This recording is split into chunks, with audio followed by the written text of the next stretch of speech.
மறைக்கிறனும் போய் வைத்தி, நீ சொன்னது சரிதாயா. தங்க வைக்கிற மாதிரி இருக்காயா. எலுமிச்சம்பழ கலரும் அவ தலையில போட்டிருக்கிற கொண்டையும். யாரையா சொல்ற? வடிவாம்பாளை சொல்ற? அடச்சி, நான் மோகனாவை சொல்றையா. அவ தங்க வைக்கிறவன் தான், அது குண்டு பொம்மை. ஏயா அவன் பக்கத்துல இருந்து கொஞ்ச நேரம் பேச முடியாதையா? பேசி என்ன கிடைக்க போறது? ஏன் அலையிறு? ஏற்பாடு பண்றேன்னு சொன்னா இல்லையா? ஆமரம்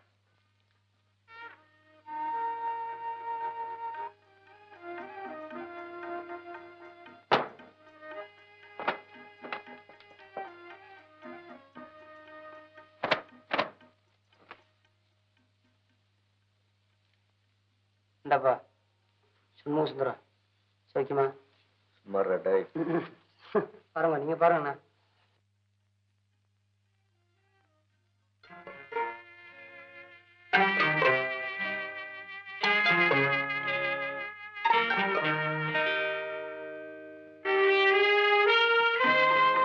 அம்மா, மோகனா அம்மா நீங்க தானே? மோகனாவுடைய அம்மா இவங்க, மோகனா அவங்க. என்ன விஷயம்?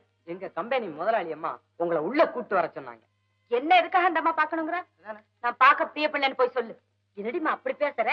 அவ ஒரு நாடகக்காரி, நீ ஒரு நாட்டியம் ஆடுற பொண்ணு. உன்னை பாக்கணும்னு பிரியப்பட்டிருப்பா. போயிட்டு வாம்மா. இல்ல வரதா, பொண்ணை கூட்டிட்டு போயிட்டு வாடா. சரி.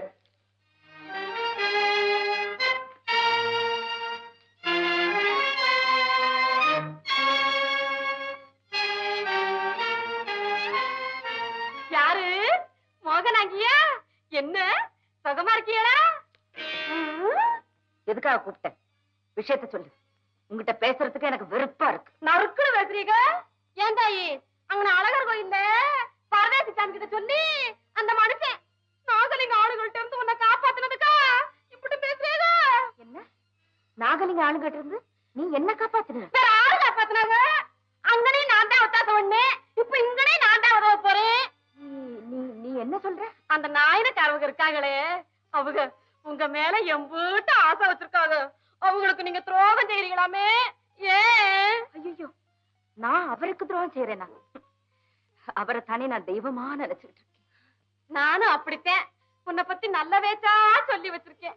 இருந்தாலும் நாயனக்காரவங்க தன்னால மனசுக்கு இறங்கி போய் என்னோட மலையாவுக்கு வரேன்னு ஒத்த கால்ல நிக்கிறாங்க. அவங்களை எப்படியாச்சும் மலையாவுக்கு வராம தடுத்து நிறுத்திப்பிடு. அவங்க மனசுக்கு நல்லவங்களா நடந்துக்க. நான் ஒரு ஆட்டக்காரி, நிம்மதி கட்ட சம்பமா போயிட்டேன். நீ ஏமாந்தான தாயி. நான் மலையாவில இருந்து திரும்பி வரும்போது நீ நாயனக்காரவங்களும் புருஷன் பொஞ்சாதியா இருக்கணும். இருப்பீங்களா? உங்க நல்ல உள்ளத்தை சரியா புரிஞ்சுக்காம நான் தான் அவசரப்பட்டுட்டேன். என்ன பெத்த தாயை விட கருணை காட்டுறீங்க. உங்களை எப்படி பாராட்டுறதுன்னே தெரியும். உங்க சொற்படி அவரை மலையா போகாம தடுத்து நிறுத்துறதுக்கு என்னால எல்லா முயற்சிகளையும் செய்யறேன். அப்புறம் ஆண்டவன் முதலாளிமா, உங்களை சரியா புரிஞ்சுக்காம நான் தான் மோகனா கிட்ட உங்களை பத்தி தவறுதலா சொல்லிவிட்டேன். முதல்ல என்ன மன்னிச்சுங்க. மத்தளக்காரங்களே, அவசரப்பட்டு எப்பவும் நடைய மாத்திராதீங்க. அது ஆபத்தா போயிரும். மோகனாவை எங்க இன்னும் காணோம்?